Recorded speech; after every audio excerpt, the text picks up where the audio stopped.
Et le conseil départemental lance les premières assises territoriales contre le gaspillage alimentaire. Dans notre reportage de ce soir, un grand groupe de la distribution nous expliquera sa politique en matière de lutte contre le gaspillage et nous recevrons le directeur de l'ADEME pour plus de précisions. Les femmes réclament et obtiennent leur place dans les professions dites inaccessibles. C'est sur ce point qu'a insisté la semaine École-Entreprise qui a ouvert ses portes aujourd'hui aux femmes ingénieurs. Le mal de dos, véritable fardeau à tous les niveaux de la société. Pourtant, en s'y prenant bien, on peut l'éviter. C'est ce message que veut faire passer la sécurité sociale. Le reportage d'Yvan Lemar est à venir. Camolari, le salon de l'art urbain se poursuit au pavillon de la ville de Pointe-à-Pitre. Ce soir, focus sur le beatmaking qui a révolutionné l'industrie de la musique rap. Bonsoir et bienvenue sur ATV Guadeloupe. Nous ouvrons ce journal avec cette agression qui s'est produite au lycée de Bainbridge il y a maintenant moins de 2 heures. 2 lycéens ont été agressés à coups de couteau devant l'établissement, grièvement blessés. Ils ont été évacués vers le CHU de Pointe-à-Pitre-Abîme. L'agresseur, dont on ne connaît pas le motif, est actuellement recherché par les services de la police. Un cas de violence qui se produit un peu plus d'1 an après le meurtre de Yohan Equinox. Et le conseil départemental organise demain les premières assises de lutte contre le gaspillage alimentaire. Celles-ci seront placées sous la présidence d'honneur du député et ancien ministre Guillaume Garot, rapporteur de la loi relative à la lutte contre le gaspillage. Cette manifestation vise avant tout les professionnels de l'alimentation et de la restauration collective. L'objectif est d'aider ces derniers à s'adapter aux exigences imposées par la loi. Reportage Anne-Elisabeth Artset. Et si on apprenait à gaspiller moins ? C'est l'idée émise par ce comité de pilotage réuni ce matin à l'habitation Beau Soleil en présence de l'ancien ministre et actuel député Guillaume Garot. Ce qui est très intéressant ici en Guadeloupe, c'est que nous avons un conseil départemental qui travaille pour l'ensemble du département. Et il y a peu de départements en France à avoir ce type de démarche. Donc ça veut dire que tous les territoires d'un même département seront concernés par les actions contre le gaspillage alimentaire qui sortiront des assises qui ont lieu demain. Donc c'est vraiment une action exemplaire, mais pour la France, pas simplement pour le département de la Guadeloupe, parce que c'est pour la France. Et moi j'espère une chose, c'est que ce qui se fait en Guadeloupe sera copié ailleurs. Bravo la Guadeloupe. Ce qui est très intéressant ce matin, c'est qu'on voit des pistes concrètes émerger. L'enseigne de grande distribution a justement mis en place depuis plusieurs années quelques actions en faveur de la lutte contre le gaspillage, en collaboration notamment avec la Banque alimentaire. Nous avons en 2017, tout le réseau Carrefour Guadeloupe mis en place une collecte.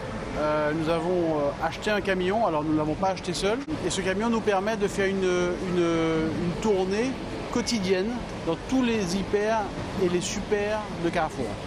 L'ambition de ce projet, c'est de pouvoir récupérer juste à temps les produits à date courte. Tous les jours, nous donnons des produits secs qui sont faciles à conserver, des produits congelés quelquefois, qui sont juste désemballés, plus vendables mais parfaitement consommables, et puis des produits frais qui sont en limite de date, enfin qui sont encore consommables, qui sont encore en date suffisante, mais qui ne sont plus présentables dans la journée suivante.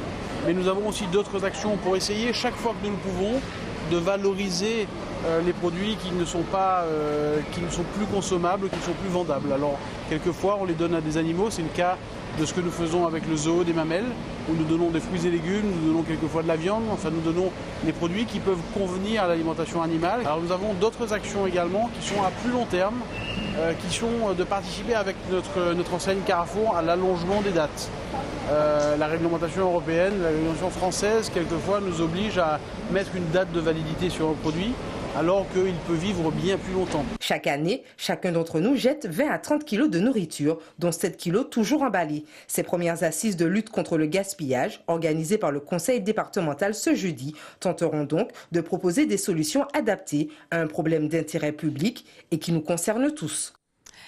Et pour aller plus loin sur ce sujet, le président régional de l'ADEME Guadeloupe est avec nous ce soir. Jérôme Roch, bonsoir. Bonsoir. Merci d'avoir accepté notre invitation. On le sait, les cantines scolaires et la grande distribution sont les deux cibles principales pour lutter contre le gaspillage alimentaire.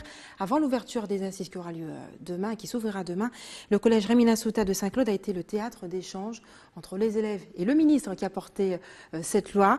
Je vous propose de regarder avec moi le reportage d'Anne-Elisabeth Artsen qui a assisté justement à ces discussions. On regarde ensemble.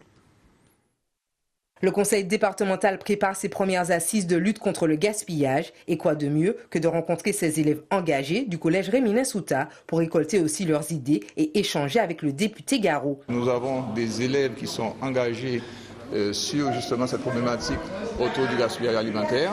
Et donc ils ont des ateliers, ils font un travail extrêmement intéressant. Il était intéressant pour nous de fixer dans notre programme justement cette visite avec cet échange avec les élèves de ce collège parce que ça leur permettra effectivement de pouvoir discuter avec le député Garot qui a été porteur de la loi sur la lutte contre le gaspillage alimentaire. Pour ces élèves particulièrement concernés par la question, c'est l'occasion de faire entendre eux aussi leur voix pour lutter efficacement contre le gaspillage. Déjà, on peut faire moins de repas à la cantine. Et faire des portions plus petites. Parce qu'il y a certains élèves, ils n'aiment pas forcément. Du coup, ils vont prendre et ils vont jeter après. Par exemple, il y en a qui sont végétariens, donc il faudrait séparer la viande avec les crudités ou les pâtes. On pourrait essayer de faire une enquête auprès des élèves pour savoir ce qu'ils voudraient manger. Et aussi, il faudrait dire aux grands de nous montrer l'exemple. Parce que le directeur, il dit tout le temps que si les grands ne montrent pas l'exemple, on va faire comme eux. Par exemple, ceux qui sont allergiques aux fruits, ils pourraient avoir un dessert différent, par exemple.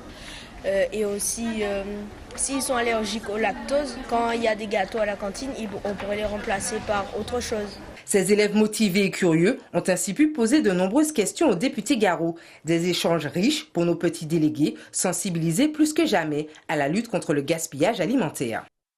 Et on l'a vu, Jérôme Roch, ils en ont des idées pour lutter contre le gaspillage alimentaire.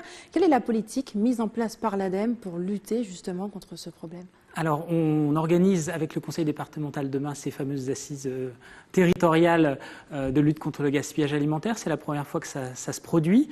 Donc demain, en fait, vont être présentées différentes études, différents exemples. Et puis, il y aura des ateliers. Et ces ateliers produiront un plan d'action, en fait, dans quelques mois au niveau guadeloupéen pour aller plus loin dans ce qui se fait déjà.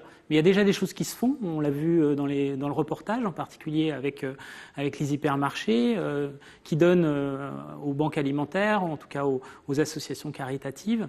Et puis l'ADEME aussi peut aider les entreprises ou les associations ou les collectivités qui aimeraient se lancer, soit en faisant des diagnostics par exemple, soit en les aidant sur certains équipements pour conserver les aliments, pour pouvoir mieux valoriser toute la chaîne de l'alimentation. Alors, pour revenir justement sur le cas de la grande distribution, on peut dire que la Guadeloupe fait figure d'exemple. On avait anticipé cette loi qui a été votée en février 2016 qui oblige les invendus des supermarchés à être redistribués aux associations. Est-ce que cette loi est appliquée partout en Guadeloupe pour tous les supermarchés ? Alors, j'ai pas cette information, mais c'est vrai que la Guadeloupe l'a plutôt anticipé. La loi est passée en février 2016 en fait. Elle oblige les surfaces commerciales de plus de 400 mètres carrés à être en contact avec les associations caritatives et à donner. Il y avait des exemples auparavant, donc la loi a permis de mieux structurer les relations entre hypermarchés et avec les associations caritatives. Mais en fait, le gaspillage alimentaire, c'est un peu toute la chaîne aussi. C'est au moins 4 étapes. Et généralement, on dit qu'on gaspille à peu près 150 kilos par personne et par an. Il y a une première étape qui est l'aspect production agricole.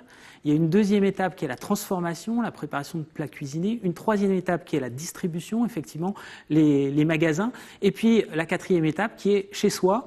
Et puis aussi au restaurant ou à la cantine, comme on l'a vu dans le reportage. Est-ce qu'on sait ce que ça représente en termes de pertes économiques ? Alors, on annonce le chiffre de 16 milliards d'euros par an. pour le territoire national. J'ai pas les chiffres guadeloupéens, mais on peut dire aussi que c'est à peu près 15% du prix d'un repas. C'est-à-dire un repas, c'est à peu près 5 €, on va dire.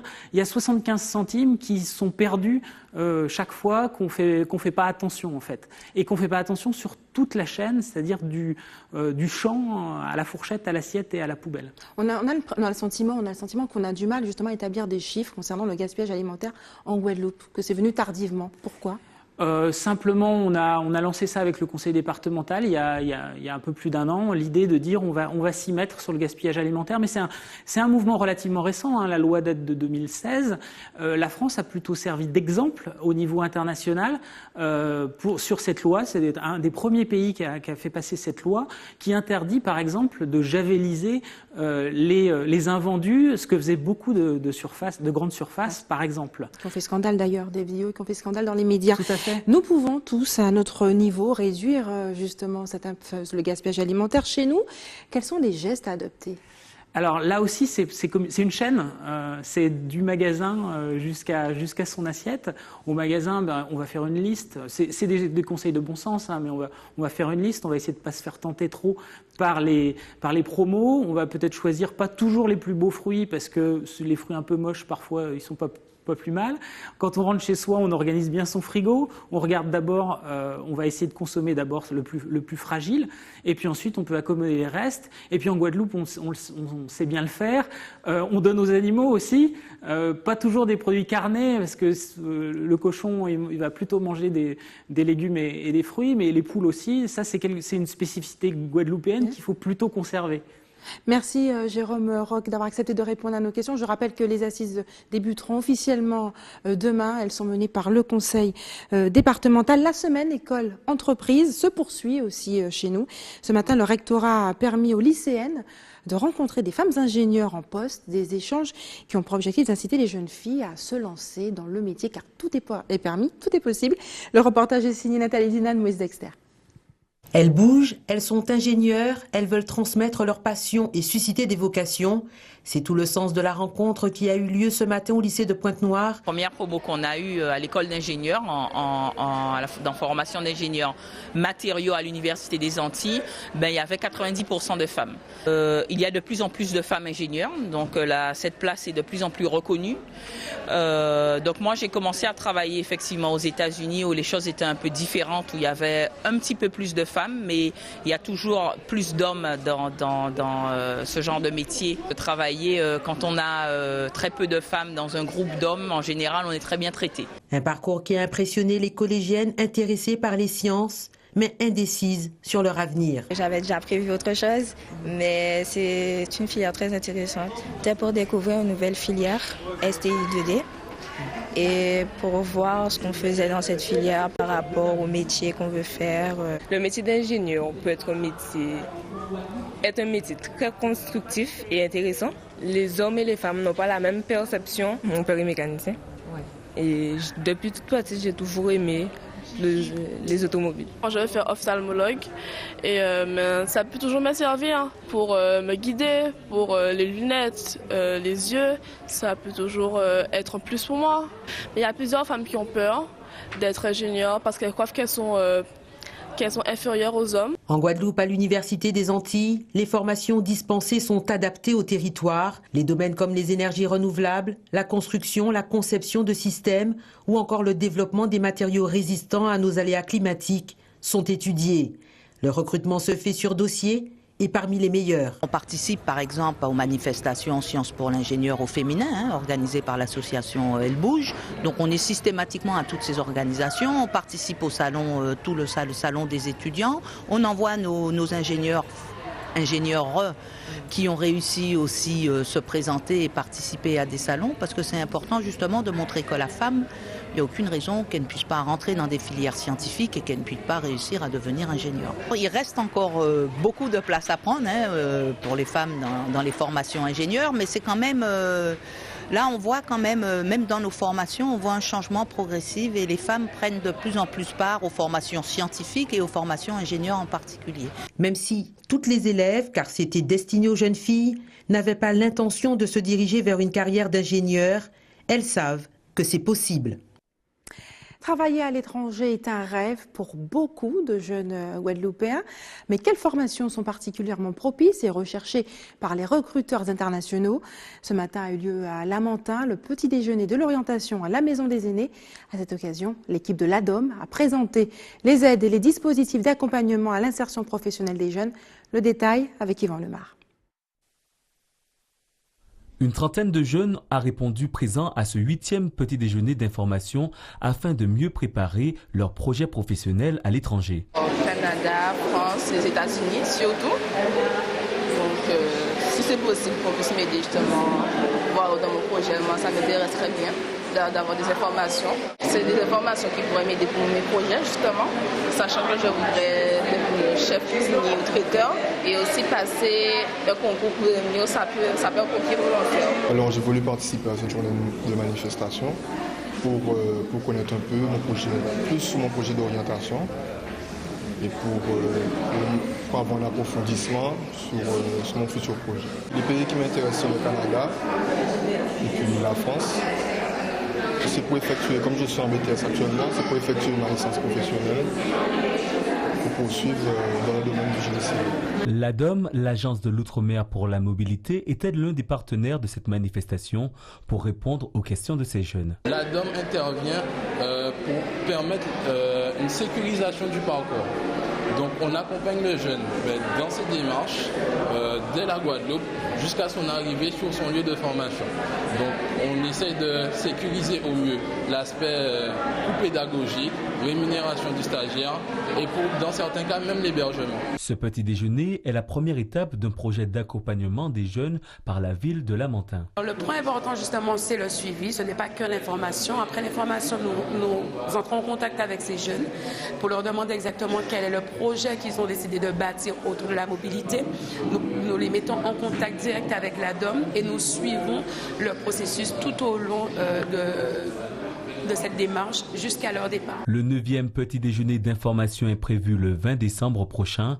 Le thème sera création et cession d'entreprise. Restez sur ATV Guadeloupe. Dans quelques minutes, nous le verrons. Les premiers passagers du vol Air France en provenance d'Atlanta, chouchoutés à l'aéroport, et puis découverte du métier de beatmaker, mise en lumière au Salon de la culture urbaine Camolari. Mais avant, revenons sur l'affaire Adi Moulon, ce jeune homme de 27 ans qui avait, souvenez-vous, tiré sur celui qu'il soupçonnait d'avoir cambriolé la ferme Thibault à Petit-Bourg. Il avait été emprisonné à 6 mois de prison ferme. Il a été emprisonné à 6 mois de prison ferme. Il y a quelques jours, sa famille, ses amis et des anonymes s'étaient mobilisés pour sa libération. Comprenez-vous leur combat? Nathalie Dinan et Moïse Dexter sont allés à votre rencontre pour connaître vos avis sur cette affaire. C'est-à-dire que je vous dirais que si vous regardez bien, il n'y a pas de juge noir en Guadeloupe. Alors c'est-à-dire que la justice n'est jamais juste en Guadeloupe. C'est ça qui m'embête. Vous ne pouvez pas me dire que vous avez blessé un voleur qui vole chez vous, qui pouvait violer votre femme, qui voulait violer votre enfant, hein, et après vous retrouvez en prison. Non, je trouve que ce n'est pas juste, madame, sincèrement. Parfois, on ne sait pas où est la limite entre le droit et la morale. Donc je pense que c'est peut-être ça la difficulté là, mais je comprends que les parents aient envie que leur fils soit libéré. Puisqu'il n'a pas pensé peut-être faire du mal, il cherchait peut-être à protéger sa famille. Donc je peux comprendre ça. C'est-à-dire que c'est dur parce que je suis victime aussi de braquage. C'est dur parce que les agresseurs, ils viennent pour nous tuer. Hein. Ils viennent franchement comme mon agression là. Il est venu pour me tuer. C'est Dieu qui m'a sauvé dans ses mains. Parce que Messi, c'est autodéfense. Tu dors, on peut te tuer, tout simplement que t'es mort. Messi, il a fait son bordel. Maintenant, Messi s'est réveillé. Il avait ses affaires auprès de lui. Il a dit son Messi. Voilà, ça s'arrête là. En gros, en fait, c'est leur fils, donc c'est leur droit de se mobiliser. Après, que voulez-vous? Que peut-on dire de la justice? Bon. Après, on est prêt à tout pour son propre enfant. Hein. Les parents très beaucoup de liberté, même pour le garçon. Il ne méritait pas d'être là. C'est vrai. J'ai des enfants aussi. C'est dommage. Moi, je trouve que c'est bien, en fait. C'est vraiment, en fait, un regroupement afin de sensibiliser, en fait, la population sur certaines choses qui peuvent se passer. Et après, on peut comprendre, en fait, c'est dans les entrailles, en fait, qui sont sortis, hein, enfin, qu'il est sorti, l'enfant. Donc, du coup... c'est un peu... moi, je dis que c'est délicat quand même, parce que je pense qu'il y a beaucoup de parents qui sont touchés, ou du moins qui souffrent par rapport à ce qui se passe, en fait. Hernie, lumbago, bien que les maux de dos soient très répandus, la problématique est loin d'être simple. Les symptômes peuvent varier fortement et se manifester à différents endroits du dos, d'où la décision de l'assurance maladie et de la sécurité sociale de consacrer aujourd'hui un atelier informatif au mal de dos à la médiathèque de Lamentin. Reportage Yvan Lemar. Selon la Caisse générale de la sécurité sociale, le mal de dos représente plus de 6 millions de consultations par an et plus de la moitié des personnes inscrites en invalidité de travail ont moins de 45 ans, faisant des TMS, troubles musculo-squelettiques, un problème de santé publique. On a observé depuis quelques années, on va dire depuis une vingtaine d'années, une augmentation des douleurs du dos et des membres supérieurs. Ces douleurs du dos que l'on désigne TMS, donc sous ce vocable, il faut comprendre les troubles musculo-squelettiques, un ensemble de pathologies qui affectent les tissus mous à la périphérie des articulations. Alors certes, ceux qui sont dans l'industrie et qui soulèvent des charges à longueur de journée, par exemple ceux qui sont affectés aux travaux de déménagement, par exemple, on peut dire que ceux-là sont beaucoup plus exposés. Ceux, par exemple, qui conduisent les chariots automoteurs sont exposés aux vibrations des sièges des engins. On peut dire que ceux-là sont beaucoup plus exposés que ceux qui travaillent dans le tertiaire, mais d'une manière générale, toutes les activités sont touchées par le mal de dos. Pour faire face à ce problème, la CGSS a mis en place des ateliers informatifs avec des professionnels de santé ainsi que d'autres dispositifs. Qu'ils ont cette possibilité d'aller sur le site Santé Active et de se faire accompagner par un coach donc, qui détermine avec eux leur profil et qui leur donne des conseils appropriés. Donc ça, c'est un objectif que nous nous sommes fixés, permettre à la population d'être accompagnée en ligne. Mais la CGSS fait des choses de manière à ce que chacun trouve une réponse. Donc c'est la raison pour laquelle, en plus de cet accompagnement en ligne, nous venons sur le terrain.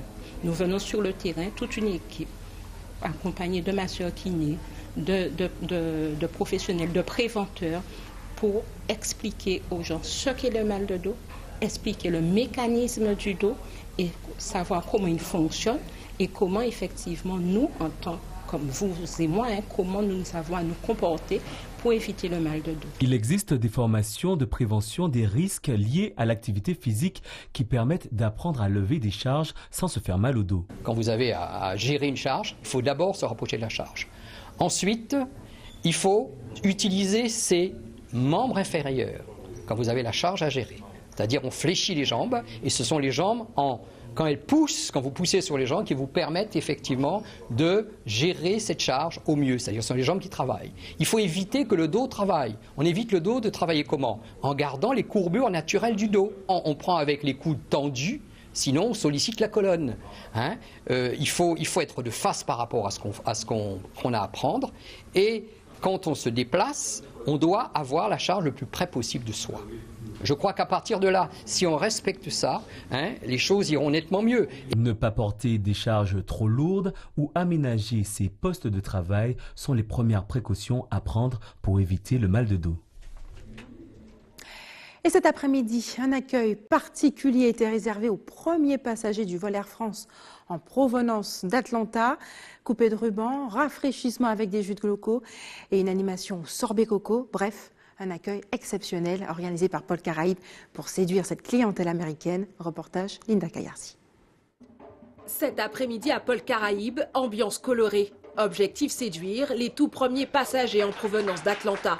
Rien que la destination Guadeloupe fait déjà son effet. Nous pensons que vraiment cette ligne va se développer de façon positive, étant donné que la ville d'Atlanta est une ville historique et la maison de Martin Luther King, et que les îles de Guadeloupe ont vraiment un gros potentiel aussi historique. On espère vraiment accueillir, il pense couvrir la Guadeloupe avec son média auquel il est associé de façon plus large, et espère vraiment voir beaucoup d'Américains de Atlanta venir sur les îles de Guadeloupe. C'est la compagnie aérienne Air France qui offre à la Guadeloupe ses nouveaux passagers nord-américains, mais également à la population locale, à des prix compétitifs. Nous allons lancer dès demain matin un tarif spécial à 344 € vers Atlanta, 394 € vers Boston, vers Washington, Chicago, New York.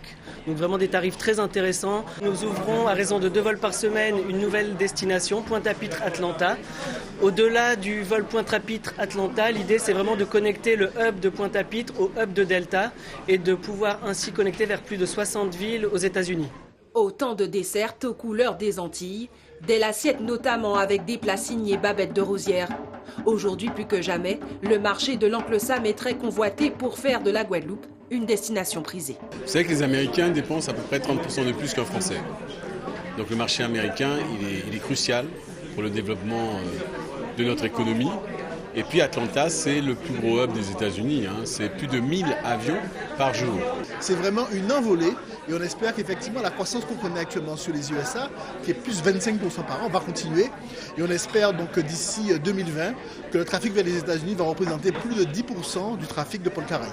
Un pas de plus vers les 1 million de touristes d'ici 2020 et 1 milliard de chiffre d'affaires, attendu par la région Guadeloupe à travers son plan d'action de développement touristique. Aujourd'hui, notre parc hôtelier doit être prêt. Et c'est vrai que la région subventionne, encourage les partenaires hôteliers à monter en gamme, puisque nous visons un public anglo-saxon et ce public est habitué à de l'excellente qualité. Cette nouvelle liaison aérienne entre la Guadeloupe et les États-Unis est un nouveau coup d'accélérateur économique pour le secteur touristique. Ils fabriquent des rythmes, des instrumentaux sur lesquels les artistes comme Booba ou PNL poseront leur voix pour faire des hits. Les beatmakers sont devenus incontournables dans l'industrie de la musique rap. À l'occasion du salon Camolari qui se tient en ce moment au pavillon de la ville de Pointe-à-Pitre, Linda Kayarsi a rencontré l'un d'entre eux qui vit son rêve américain. On regarde. Benjay, jeune compositeur de 20 ans, est un spécialiste de la musique urbaine. Son talent, il le met au service du beatmaking, l'art de composer de la musique sur ordinateur.